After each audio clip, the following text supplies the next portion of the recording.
ചോറും പാത്രം പെട്ടെന്ന് കാലിയാക്കുന്ന രീതിയിൽ നമുക്കൊരു തട്ടിക്കൂട്ടി ഫ്രൈഡ് റൈസ് ഉണ്ടാക്കിയാലോ? ഫ്രൈഡ് റൈസ് എന്നൊക്കെ ഞാനിട്ട പേരാട്ടോ, എന്നാലും നമുക്ക് ട്രൈ ചെയ്ത് നോക്കാന്നേ. അതിനാവശ്യത്തിന് നെയ്യ് അല്ലെങ്കിൽ വെണ്ണ, പിന്നെ ഒരു മുട്ട, ബീൻസ്, പിന്നെ സവോള, അത്യാവശ്യം മസാലാസ്, പിന്നെ കറിവേപ്പില. അപ്പം ഞാൻ ആദ്യമേ തന്നെ ചട്ടി വെച്ചു, കടുക് പൊട്ടിച്ചു, സവോള ഇട്ട് കൊടുത്തു. സവോള ഒന്ന് വഴണ്ട് വന്നതിന് ശേഷം ഞാൻ അരിഞ്ഞു വെച്ചിരിക്കുന്ന ബീൻസ് അങ്ങോട്ട് ഇട്ട് കൊടുത്തിട്ടുണ്ട്. അത്യാവശ്യം നേരിയ രീതിയിൽ അങ്ങോട്ട് അരിയുക. അത്രയ്ക്ക് നേരിയിട്ടുണ്ടോ എന്ന് എനിക്കറിയത്തില്ല, എൻ്റെ പറ്റുന്ന രീതിയിൽ ഞാൻ നേരിയതായിട്ട് അരിഞ്ഞിട്ടുണ്ട് കേട്ടോ. അതിനുശേഷം ഇതെല്ലാം കൂടി മിക്സ് ചെയ്യുമ്പോഴത്തേക്കിനും നമ്മൾ കുറച്ച് കറിവേപ്പിലയും കൂടി ഇട്ട് കൊടുക്കുക.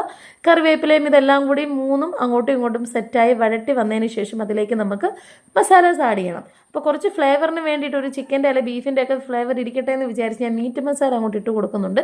മീറ്റ് മസാല ഇട്ടു, കുറച്ച് മുളക് പൊടി ഇട്ട് കൊടുക്കുന്നുണ്ട്, അതുപോലെ തന്നെ കുറച്ച് മഞ്ഞൾപ്പൊടിയും. ഇതെല്ലാം കൂടെ പാകത്തിന് നമ്മളങ്ങോട്ട് വഴട്ടി കൊടുക്കുക.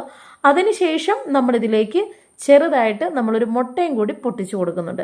അപ്പം വെജിറ്റബിളിന് വെജിറ്റബിളും ആയി, നോൺ വെജിന് നോൺ വെജും ആയില്ലേ. അങ്ങനെ മുട്ട പൊട്ടിച്ച് അങ്ങോട്ട് ഇട്ട് കൊടുത്തതിന് ശേഷം ഇതെല്ലാം കൂടി അറഞ്ചം പിറഞ്ചം നമ്മൾ അങ്ങോട്ട് മിക്സ് ചെയ്യുക. അടുക്കി പിടിക്കാത്ത രീതിയിൽ അങ്ങോട്ട് മിക്സ് ആക്കിയതിന് ശേഷം നമ്മൾ വേവിച്ച് വെച്ച് അങ്ങോട്ട് ചോറും കൂടി അങ്ങോട്ട് മിക്സ് ചെയ്ത് കൊടുത്താൽ മക്കളെ ഒന്നാന്തര നല്ല ടേസ്റ്റ് ആട്ടോ. അതും ചെറിയ ചൂടോടെ നമ്മുടെ മക്കൾക്കൊന്ന് കൊടുത്തു നോക്കിക്കേ. ആഹാ, അറഞ്ചം പിറഞ്ചം വാരി തിന്നും. അപ്പം എല്ലാവരും ഒന്ന് ട്രൈ ചെയ്യൂട്ടോ. അപ്പം ടാറ്റ.